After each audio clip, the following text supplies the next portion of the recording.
Welcome to learn with Romald. So இந்த வீடியோவில் வந்து நம்ம பார்க்க போகிறது என்னோட எக்ஸ்பீரியன்ஸ் இன் பயோடெக்னாலஜி. ஸோ இன்ட்ரடக்ஷனில் வந்து பார்த்திங்கன்னா நம்ம செல்ஃப் இன்ட்ரடக்ஷன், என்னோட இன்ட்ரடக்ஷனை பற்றி நான் சொல்ல போகிறேன். என்னோட ஃபோர் ஏரியாஸ் ஆஃப் ரிசர்ச், அதுக்கப்புறம் பார்த்திங்கன்னா என்னோட அச்சீவ்மெண்ட்ஸ். ஸோ என்னோட name doctor S Ivo Romald. So நான் வந்து யூஜி வந்து பயோடெக்னாலஜியில் பண்ணேன், பிஜியும் biotechnology and PhD is also in biotechnology. And then நான் ஒர்க் பண்ண ஏரியாஸ் பார்த்தீங்கன்னா என்விரான்மெண்டல் பயோடெக்னாலஜியில் தான் ஒர்க் பண்ணியிருக்கேன். ஸோ ஸ்டார்டிங் ஃப்ரம் ஐஐடி மெட்ராஸில் ப்ராஜெக்ட் அசோசியேட்டாக ஸ்டார்ட் பண்ணேன் என்னோட கெரியரை. அதுக்கப்புறமேலு வேல்டெக் ஹைடெக்கில் இங்கே ஆவடியில் இருக்குது சென்னையில். ஸோ அங்கே வந்து டீச்சிங்கில் ஸ்டார்ட் பண்ணேன், அசிஸ்டன்ட் ப்ரொஃபஸராக ஸ்டார்ட் பண்ணேன். ஸோ 2 இயர்ஸ் அங்கே இருந்தேன். அதுக்கப்புறமேலு இப்போ டில் டேட் வந்து வேல்ஸ் யூனிவர்சிட்டியில் இருக்கிறேன். அது பல்லாவரத்தில் இருக்குது, சென்னையில் தான். ஸோ இது எல்லாமே வந்து ரிலேட்டட் டு பயோடெக்னாலஜி தான். ஸோ டீச்சிங்லேயும் பயோடெக்னாலஜி, பிடெக் பயோடெக்னாலஜி ஸ்டூடெண்ட்ஸ்க்கு தான் எடுத்திருக்கேன். அவங்களுக்கு ப்ராஜெக்ட்ஸ்லாம் கைட் பண்ணியிருக்கேன். அதுக்கப்புறம் என்னோட ரிசர்ச் எக்ஸ்பீரியன்ஸும் ஐஐடி மெட்ராஸில் it is related to biotechnology தான். சிவில் டிபார்ட்மெண்ட் கீழே ஒர்க் பண்ணேன். ஸோ அது கீழே வந்து பார்த்திங்கன்னா environmental and water resource department ஒன்று இருக்குது. ஸோ அதில் தான் ஒர்க் பண்ணேன். ஸோ என்னோட கோர் ஏரியா ஆஃப் ரிசர்ச் பார்த்திங்கன்னா it is environmental biotechnology and marine biotechnology. So என்னோட பிஹெச்டி டாபிக் வந்து related to marine biotechnology. So என்னோட அச்சீவ்மெண்ட்ஸ்ன்னு பார்த்தீங்கன்னா இந்த ரிசர்ச்லேயும் சரி, இந்த டீச்சிங்லேயும் சரி, ஸோ ஐ பப்ளிஷ்ட் மோர் தேன் ஒரு 70 பேப்பர்ஸ்க்கு மேலே பப்ளிஷ் பண்ணியிருக்கேன். ஸோ பப்ளிஷ் பண்ண பேப்பர்ஸ் எல்லாமே வந்து பார்த்திங்கன்னா it is Scopus indexed international indexed papers and then SCA index பேப்பர்ஸும் வச்சுருக்கேன். அண்ட் தென் புக் சாப்டர்ஸ் பண்ணியிருக்கேன். அண்ட் தென் புக்ஸ் எழுதியிருக்கேன். ஸோ புக்ஸ் ஆத்தர் பண்ணியிருக்கேன். அண்ட் தென் எடிட்டராக இருந்திருக்கேன் புக்ஸ்க்கு. அண்ட் தென் பேட்டன்ட் பண்ணியிருக்கேன். So utility patent and design பேட்டன்ட்ஸ்லாம் பண்ணியிருக்கேன். ஸோ இதுதான் என்னோட achievements. And then several conference present பண்ணியிருக்கேன். ஸோ இதுதான் என்னோட achievements till date.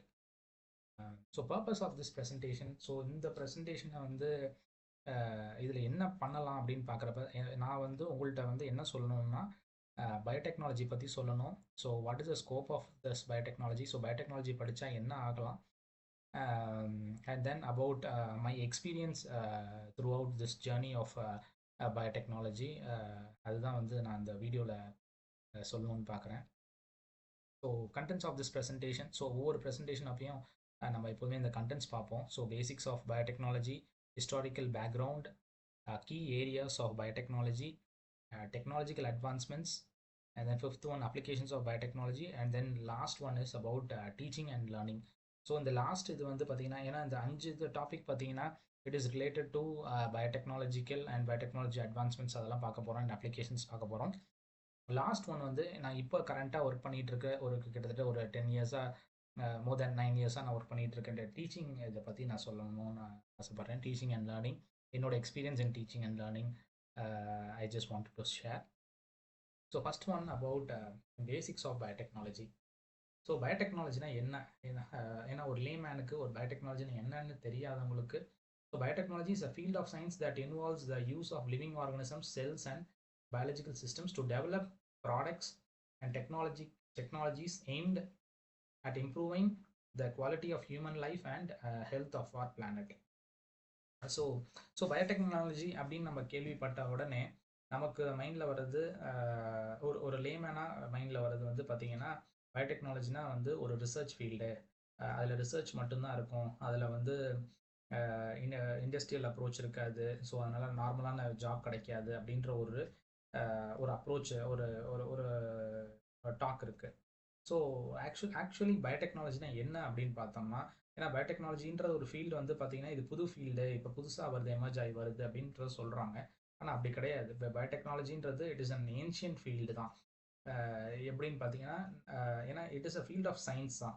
So it is a field of science which involves the living organism. உயிருள்ள பொருட்களை வச்சு தான் வந்து பார்த்தீங்கன்னா we are developing different products, different technologies. இந்த டெக்னாலஜிஸ்ன்னு இருக்கப்ப அட்வான்ஸ்மெண்ட்ஸ். ஏன்னா இப்போ இன்னைக்கு எந்த ஒரு ரிசர்ச்சாக இருந்தாலும் சரி, இல்லை அப்ளிகேஷன் பார்ட்டாக இருந்தாலும் சரி, இல்லை இண்டஸ்ட்ரியல் ஒர்க்காக இருந்தாலும் சரி, இது எல்லாமே it is for the improving the quality of human life. எல்லாமே ஹியூமன்ஸ்க்காக தான் நம்ம பண்ணுறோம். And then for the benefit of the planet. இன்னைக்கு இருக்கிற ஒரு வாட்டரில் ரிசர்ச் பண்ணுறோம் அப்படின்னா அந்த வாட்டரை திருப்பியும் நம்ம ஃபியூச்சர் ஜென்ரேஷனுக்கு கொண்டு போகிறதுக்காக தான் எல்லா ரிசர்ச்சுமே. So any research, if you take that not only in biotechnology, if you take in agriculture biotechnology, sorry, agriculture field-ஆ இருக்கலாம், மெடிசினல் ஃபீல்டாக இருக்கலாம், எந்த ஒரு ஃபீல்ட்லையுமே எடுத்தோம்னா அந்த ரிசர்ச்சோட மெயின் ஃபோக்கஸ் வந்து பார்த்தீங்கன்னா it depends upon the human planet தான். Depends upon the human and health of the planet தான். ஓகேங்களா? ஸோ அதுக்கு தான் அடுத்த ஜென்ரேஷனை நம்ம கரெக்டாக கொண்டு போகிறதுக்காக தான் வந்து பார்த்திங்கன்னா நம்ம ஒவ்வொரு ரிசர்ச்சுமே பண்ணுறோம். ஒவ்வொரு ஆக்டிவிட்டியுமே நம்ம பண்ணுறது எல்லாமே benefit of the human life and our planet. So இது வந்து ஒரு ஃபீல்டு கிடையாது. பயோடெக்னாலஜின்றது which combines different fields like biology, chemistry, physics, engineering, computer science. So இது எல்லாத்தையுமே வந்து கம்பைன் பண்ண ஒரு ஃபீல்டு தான் வந்து பயோடெக்னாலஜி. ஸோ ஒவ்வொரு இதுலேயுமே வந்து பார்த்தீங்கன்னா ஒவ்வொரு ஃபீல்ட்லேயுமே பயோடெக்னாலஜியோட ரோல் இருக்கும். ஸோ அடுத்தடுத்து வர ஸ்லைடில் நான் அதை பற்றி சொல்கிறேன். ஸோ நமக்கு தெரிஞ்ச ஃபஸ்ட்டு வந்து நான் ரிசர்ச்சை பற்றி சொல்கிறேன். ஸோ பயோடெக்னாலஜி ரிசர்ச் அப்படின்னு ஆரம்பிக்கிறப்ப வெட் லேப் அண்ட் ட்ரை லேப் ரிசர்ச்னு சொல்லுவோம். ஸோ ட்ரை லேப் அப்படின்றது நம்ம ஒன்றும் இல்லை. ஃபார் எக்ஸாம்பிள் ரொம்ப சிம்பிளாக சொல்லணும்னா ஒரு கெமிஸ்ட்ரி லேபில் நம்ம இந்த 10th 12thலாம் கெமிஸ்ட்ரி லேபில் அந்த டைட்ரேஷன்ஸ்லாம் பண்ணியிருக்கோம் இல்லைங்களா? ஸோ அதில் வந்து பார்த்தீங்கன்னா டிஃப்ரெண்ட் சால்ட்ஸ் வச்சுருப்போம். அந்த சால்ட்ஸை வச்சுட்டு நம்மளோட எண்ட் ரிசல்ட் எப்படி இருக்கும்னா அந்த சால்ட்டை வச்சுட்டு நம்ம டைட்ரேட் பண்ணுவோம். டைட்ரேட் பண்ணிட்டு ஸோ பியூரட்டில் ஒரு சொல்யூஷன் வச்சுருப்போம். ஸோ பிப்பெட்டில் ஒரு சொல்யூஷன் எடுத்துட்டு அது ஃபைனலாக வந்து நம்ம டைட்ரேட் பண்ணுறப்ப நமக்கு வந்து ஒன்று கலர்லெஸ் வரணும், இல்லை கலர் வரணும். ஏதோ ஒரு பர்டிகுலர் கலர் வந்தால் அதுதான் வந்து எண்ட் ரிசல்ட்டாக நம்ம சொல்லுவோம். ஸோ இது வந்து சால்ட்டாக இருக்கிறதுனால ரொம்ப ஈஸியாக நம்ம சொல்லிட்டு போயிடலாம். இதுதான் வந்து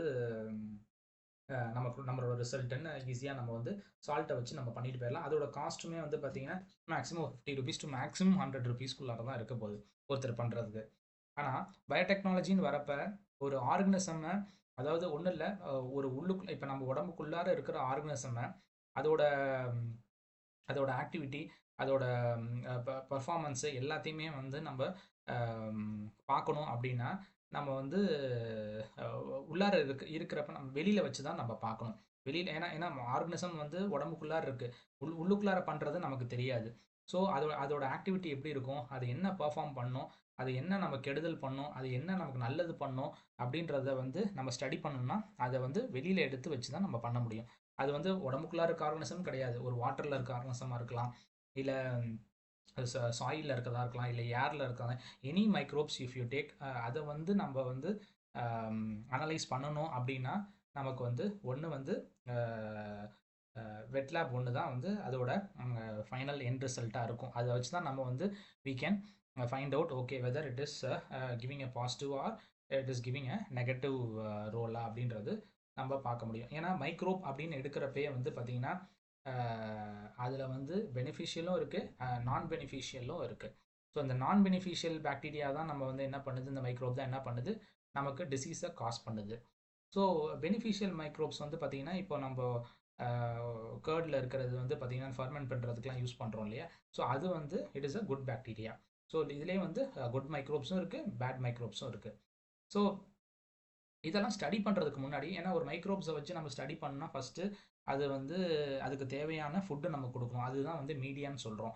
ஸோ மீடியா வந்து பிளேட்டில் நம்ம வந்து எடுத்துகிட்டு அண்ட் தென் நம்ம மைக்ரோபை இனாக்குலேட் பண்ணிவிட்டு அதுக்கப்புறம் அதுக்கு தேவையான என்விரான்மெண்ட்டை வந்து நம்ம கொடுக்கணும். இப்போ அதை இன்குபேட் பண்ணி 24 hours வச்சதுக்கப்புறமேல் தான் நமக்கு தெரியும். ஸோ அதுக்கு யூஸ் பண்ணுற மீடியாஸ் வந்து நிறையா இருக்குது medias.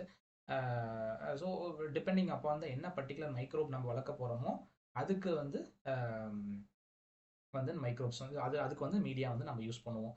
So for example nutrient broth or nutrient அகார்னு சொல்லுவோம். நியூட்ரியன்ட் அகார்ன்றது சாலிட் மீடியான்னு சொல்லுவோம். நியூட்ரியன் பிராத்ன்றது அதாவது பெட்ரி பிளேட்ல வச்சு ஃப்ளாட்டாக வச்சு நம்ம பண்ணுறது வந்து பார்த்தீங்கன்னா நியூட்ரியன்ட் அகாரு. இதே இது வந்து டியூப்